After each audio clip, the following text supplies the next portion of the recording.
বন্ধুরা, আশা করি আপনারা সবাই ভালো আছেন। আজকে আমি আলোচনা করব গোলকিপারের গ্লাভস নিয়ে। আমরা যারা গোলকিপার খেলি তারা তাদের যদি ভালো বল সেভ দেওয়ার জন্য, হাতে গ্রিপের জন্য আমরা সাধারণত গ্লাভস ব্যবহার করে থাকি। আমরা যখন কোনো মার্কেটে যাই গ্লাভস কিনতে, তখন আমাদের বিভিন্ন ধরনের গ্লাভস থাকে। এর মধ্যে আপনি কীভাবে সঠিক গ্লাভস বাছাই করবেন, এটা আজকে এই ভিডিওতে আপনারা জানবেন। তো ভিডিও শুরু করা যাক। তো গ্লাভস কেনার সময় কয়েকটি জিনিস খেয়াল রাখবেন, যেমন আপনার হাতে যে সাইজ আছে এই মাপ মতামত আপনি গ্লাভস কিনবেন। আমার কাছে একটি গ্লাভস আছে, দেখতে পাচ্ছেন। এটা আমার হাতের দেখেন, এই যে এটা কিন্তু আমাদের একটু ছোটো হয়, এর জন্য অনেক সমস্যা হয়। এরকম যদি আপনার ফাঁকা থাকে, তাহলে আপনি যখন বল ক্যাচ করতে যাবেন আকাশে, তখন কি হতে পারে, তখন আপনার এই এক্সট্রা ইয়ের জন্য ছুটে যেতে পারে, বল ধরতে অসুবিধা হবে। এর জন্য আপনার গ্লাভসের মাপ মতামত হতে হবে আপনার হাতের একদম ফিট কিনলে, তাহলে আপনি সহজেই বল ধরতে পারবেন, সেভ দিতে পারবেন। আবার গ্লাভসের যে গ্রিপ, এই যে সাদা যে অংশটা দেখছেন, এটা হচ্ছে এই গ্রিপ। এই গ্রিপটা আপনারা দেখবেন, যদি আপনার গ্লাভসের গ্রিপ যত মোটা হবে আর ভালো হবে, তাহলে আপনার এটা বেশি তো টিকসই হবে, প্রথম কথা।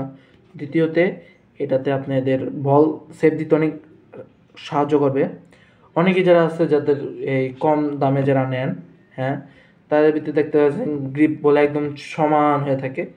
ওরকম চেষ্টা করবেন না। সাধারণত এখন এই 1500-1000-এর ভেতরে ভালো মানের গ্লাভস পেয়ে যাবেন।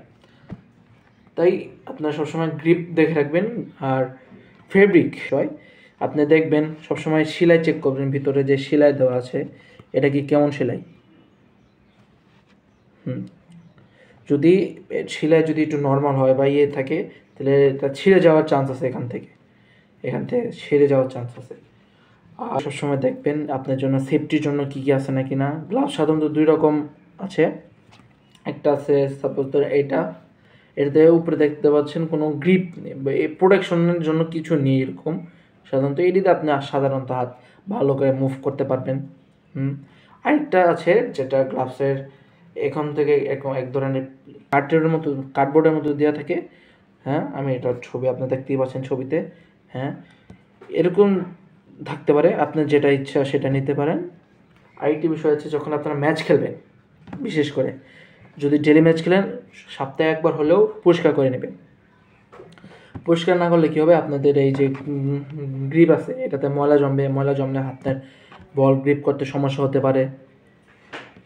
এর জন্য সবসময় 1 সপ্তাহ যদি খেলেন, একদিন হলেও আপনারা গ্লাভস ধোবেন। আর ধোয়ার সময় কোনোদিনও ডিটারজেন্ট ব্যবহার করবেন না।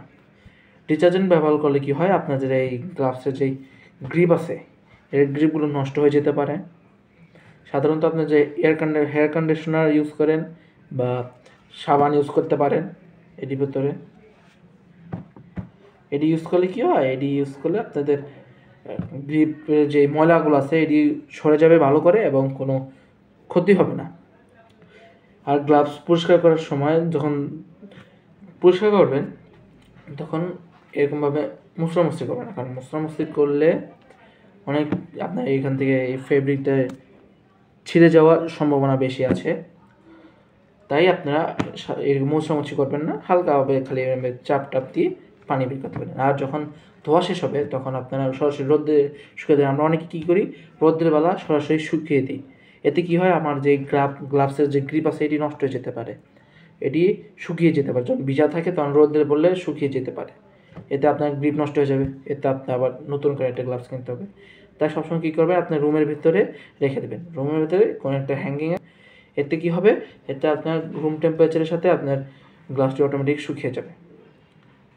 এই 3 জিনিসগুলো খেয়াল রাখবেন। আশা করি আজকে এই ভিডিও দেখার পরে আপনাদের জন্য ভালো গ্লাভস কিনতে পারবেন। আজকে ভিডিওটা এই পর্যন্তই ছিল। আপনাদের যদি আমার ভিডিওটা ভালো লাগে, অবশ্যই লাইক, কমেন্ট অ্যান্ড সাবস্ক্রাইব করবেন, শেয়ার করবেন। আল্লাহ হাফেজ। আপনার সাথে দেখা হচ্ছে নতুন কোনো একটা ভিডিওতে।